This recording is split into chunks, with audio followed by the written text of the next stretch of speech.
कम से कम 10 lakh bank employ आज और कल अगले 2 दिन के लिए all India all Bharat bank strike उन्होंने बुलाया है, एक ऑल इंडिया बैंक स्ट्राइक। आइए जानने की कोशिश करते हैं कि ये बैंक स्ट्राइक क्यों बुलाया गया है, ये बैंक जो स्ट्राइक आपने बुलाया है क्यों बुलाया है, और इसके बारे में जरा हमें बताइए। आपका नाम, आप कहाँ से हैं?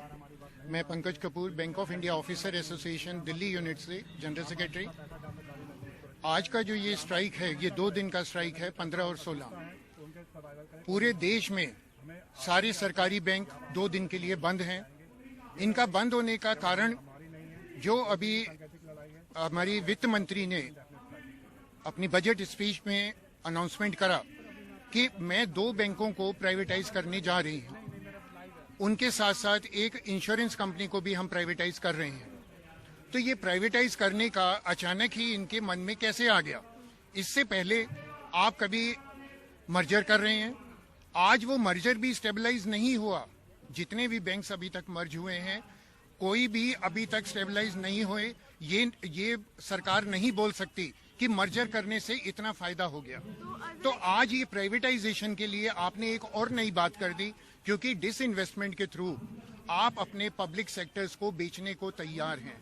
सरकार को किसी न किसी बहाने कहीं से भी उनको पैसे की जरूरत है, उसके लिए वो प्राइवेटाइज करके जो अपना शेयर है, जो अपना स्टेक है, उसको सेल आउट करेगी, और पैसा वो कहाँ पर यूज करा जाएगा ये कुछ नहीं तो पता। जरा हमारे व्यूअर के लिए भी आसान शब्दों में अगर जिसको समझना होगा इसके बारे में, अगर निजीकरण के मामले में अगर प्राइवेटाइजेशन जैसे बोला हो जाता है, सबसे बड़ा नुकसान किसका होगा और कैसे होगा? भारत के देश की देखिए इसमें आपका क्या नाम, आप कहाँ है, शिवशंकर सिंह, हम प्रदेश महासचिव हैं ANBFT all India nationalised bank officers federation के। हम ये बोलना चाह रहे हैं कि अगर निजीकरण इतना ही जरूरी था या है तो नेशनलाइजेशन क्यों किया गया था?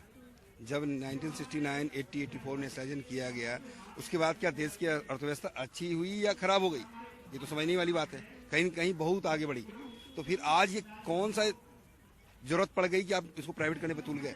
जो प्रॉफिट मेकिंग बैंक है उसको आपने लॉस मेकिंग दिखा रखा है, ऑपरेटिंग प्रॉफिट मेकिंग बैंक को भी आपने लॉस मेकिंग बना रखा है। तो ये किसी रूप में डाइस करने वाली बात नहीं। कहीं न कहीं आप देश की अर्थव्यवस्था को तोड़ने की कोशिश कर रहे हैं। आपका जो कदम है सही नहीं है। जो आपके सलाहकार हैं, जिसके आप सलाह पर ये काम कर रहे हैं, वो आपको सही सलाह नहीं दे रहे हैं। इससे देश की अर्थव्यवस्था आप दूसरे के हाथ, विदेशियों के हाथ में गिरवी रखेंगे।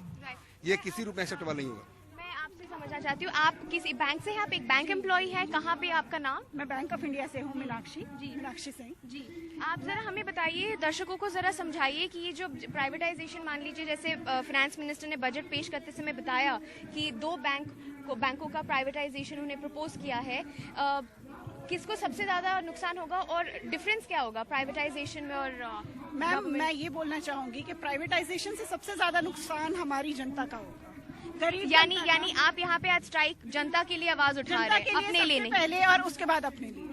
सबसे पहले जनता के लिए, क्योंकि जो गरीब लोग जिनके जनधन खाते खोले गए थे, सरकार हमें उस रास्ते पर वापस लेके जा रही है कि हमने खोल दिए, अब आप उसमें चार्जेस लगाएंगे, उनके पैसे काटेंगे, मिनिमम बैलेंस रखना पड़ेगा आपको, तो आप फिर से उनको धकेल रहे हैं कि आप फिर से गरीबी की तरफ जाएं। मैं ये बोलना चाहूंगी कि सबसे पहले हम लोग स्ट्राइक कर रहे हैं अपनी जनता के लिए, अपने, उसके बाद हम लोग हैं अपने लिए। अपना हित भी हमारे लिए बहुत जरूरी है। तो आखिर सवाल ये करूंगी मैं आप लोगों से कि आपकी क्या मैसेज है, आप मैसेज क्या है सरकार के लिए? और कल बताया जा रहा है कि कल बड़े गैदरिंग में सब शामिल होंगे स्ट्राइक पे, 10 लाख एम्प्लॉय से ज्यादा ऑल इंडिया करेंगे। ये बैंक सर्विसेज को भी बहुत ज्यादा इम्पैक्ट होगा, इससे नुकसान लोगों को ही होगी। मैडम, इससे आपने बोला कि लोगों को नुकसान होगा, बिल्कुल नहीं होगा। हम आज जो लड़ाई लड़ रहे हैं ये उसी जनता के लिए लड़ रहे हैं। हमने इसकी तैयारी पहले से शुरू कर दी थी। स्ट्राइक की डेट्स आने से पहले हमने अपने कस्टमर्स को, चाहे प्रिंट मीडिया के थ्रू, चाहे इलेक्ट्रॉनिक मीडिया के थ्रू, हम लोगों ने उनको बताया कि इस डेट में 15 और 16 तारीख में हमारी स्ट्राइक रहेगी। तो आप जो भी ट्रांजैक्शंस हैं, जो भी अर्जेंट ट्रांजैक्शन होगी, या तो पहले कर लीजिए या 15-16 के बाद करिएगा। बाकी ATMs हमारे वर्किंग हैं, नेट बैंकिंग के थ्रू कोई भी हमारा सामान्य ग्राहक जो है काम कर सकता है। और आज जो हम आए हुए हैं ये उस जनता के लिए ही आए हुए हैं, उस कस्टमर्स के लिए आए हुए हैं। मॉर्निंग में जब हमारी स्ट्राइक जब डिमॉन्स्ट्रेशन था, उसमें कुछ कस्टमर्स ने भी यहाँ पर आकर हमें सपोर्ट करा, तो हमें बहुत अच्छा लगा कि हम उनके लिए लड़ रहे हैं। आपका आप कहाँ से आइए, सबसे बड़ी मांग क्या है आपकी?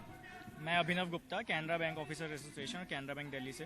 हमारी सबसे बड़ी मांग यही है कि जो गवर्नमेंट ने डिसाइड किया है कि बैंक्स को प्राइवेटाइज करना चाहिए, उसको तुरंत वापस ले, उसको रोके जाना चाहिए। क्योंकि इसमें जो कि है देश की जनता का ही नुकसान है। उनको मिनिमम बैलेंस 10,000 रुपीज रखना पड़ेगा, वो हमसे और ज्यादा दूर हो जाएंगे, जो कि हमारे लिए सबसे ज्यादा भयपूर्ण, हमारे लिए वही सबसे बड़ी दिक्कत है। बात करने के लिए जैसे कि आपने देखा यहाँ पे बहुत सारे बैंक के एम्प्लॉय, कम से कम 9 बैंक यूनियन ऐसे हैं जो शामिल हुए हैं कल, और बड़ी नंबर में गैदरिंग में सब लोग शामिल होंगे। सिर्फ यही है, याद रखिएगा जैसे इन्होंने कहा कि यहाँ पे ये लोग पहले जनता की आवाज के उठाने के लिए आई, उनके लिए लड़ाई है पहले, फिर इनके लिए है। ये अपनी लड़ाई पहले नहीं बल्कि आम लोगों के लिए आवाज उठा रहे हैं। और प्राइवेटाइजेशन जो फिनेंस मिनिस्टर ने अनाउंस किया था बजट पेश करते समय 2 बैंकों का, उसके लिए ये लड़ाई उन्होंने स्ट्राइक अनाउंस किया है। उसी के लिए कैमरा पर्सन मुरसलिन के साथ दिल्ली के जंतर मंतर से सोनाक्षी चक्रवर्ती, एनडीटीवी के लिए।